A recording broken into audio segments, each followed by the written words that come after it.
One thing I think it should be an obvious question, but people do ignore it is, how do you weigh up like trying to master a role and then trying to also off-roll at potentially complementary roles? Like obviously if you're a mid laner, playing jungle might give you a different sense of the game. If you're a AD carry, playing support might give you a different sense of the game. What would you say to that? Like, is it actually valuable to climb to off-roll a bit? Is it better to just stick to one role, do you think? What would your take be? So it is very valuable, but you have to do it at a significantly lower rank than what you're at.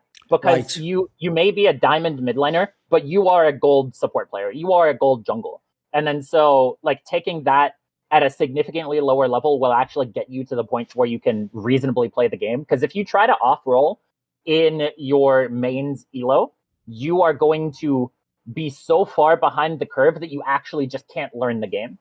Like if you're constantly playing against like the whole G2 thing, last split, everybody was canceling scrims against them. If you're playing against G2, who's just constantly smashing you, you're not going to learn anything, which is why teams are canceling scrims with them. So just play at a lower level and just be curious. Like try to understand if you've played the game at a diamond level, you kind of understand vaguely what the jungler does, but when you're actually experiencing it, then you can really kind of see what it actually takes to get this role and how you can support your jungler better.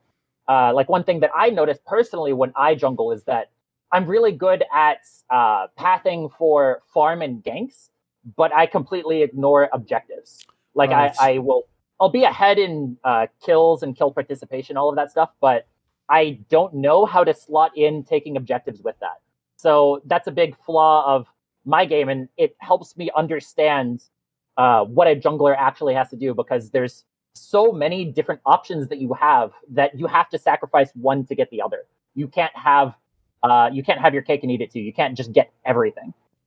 Right, I'll ask the question, then we'll go to some spicy stuff. But this one itself, sort of a bridge spicy question, because it's the one that hurts people's feelings. It doesn't hurt mine, mate, and I've never been anywhere close to high ranked in League. But I can just live with that. I don't mind it, right? But I know everyone else has to secretly believe they're good at the game, or they're in the wrong rank, or they've been elo held. So here's the obvious question to ask, right? The reason why I've thought so much of the bragging about League ranks is like, it's a bit wild the way people do it, is because years and years and years ago, you can go look this up, ever since streaming became a big thing on Twitch, there have been, I'm not talking about one or two guys, I might have seen 5 guys, Yasukeh, that had that thing where they like had no arms and were doing stuff like either like using like literally stubs to move a mouse, or their face, or there's all people with like knitting needle in their mouth or something. I've seen some really crazy ones of people who streamed, and all I'll say is, look, I don't think any of them got a challenger, but I've heard of people who get into master and like fucking diamond off doing this. And the reason I bring this up is, if you remember, if you ever look at the ranks throughout history, the vast majority of people are gold or below.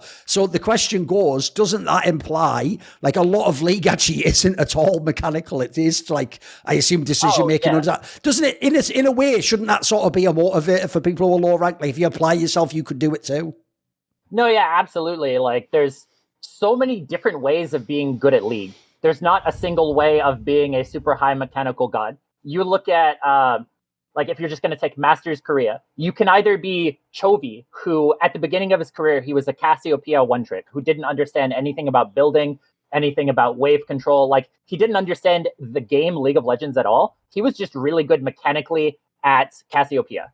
And so that's how he got to that rank. Whereas there's some people who have a 100th of the mechanics of Chovy, but they understand like waves, they understand as a support where to be, they understand how to like control these waves and things that don't actually require a high mechanical uptake of, like, there's so many different ways to play the game.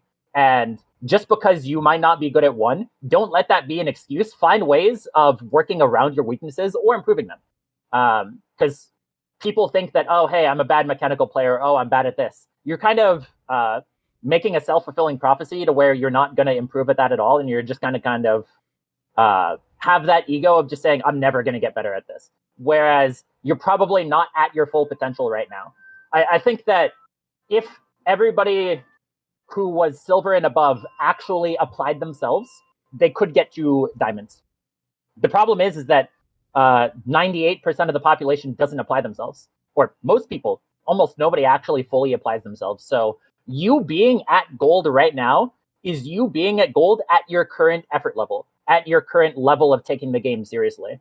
And if you just take the game more seriously and actually apply yourself more and like drop the ego and just focus on, all right, I'm not good at this. How can I work around this?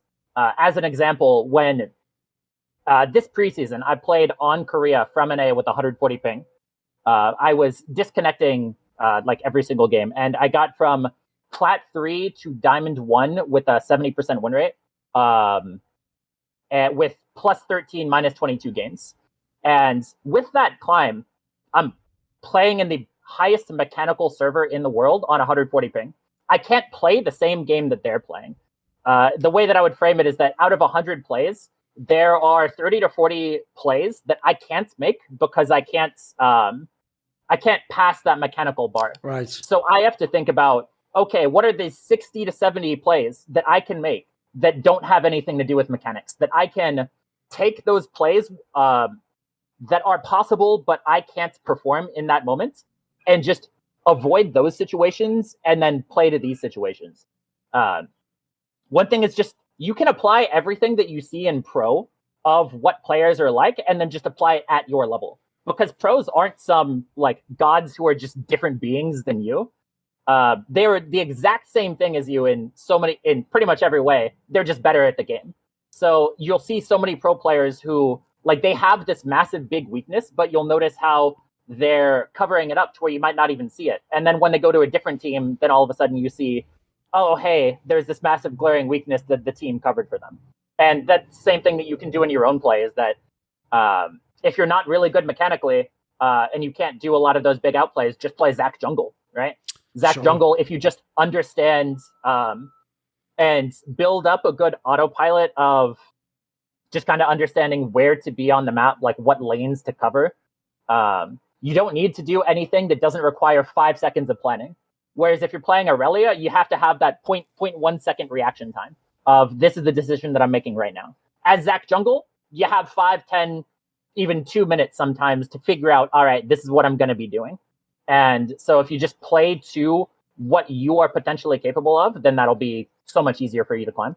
See more cool, funny, interesting clips based on topics from my content? Well, subscribe to this channel then, or, be a pleb and don't.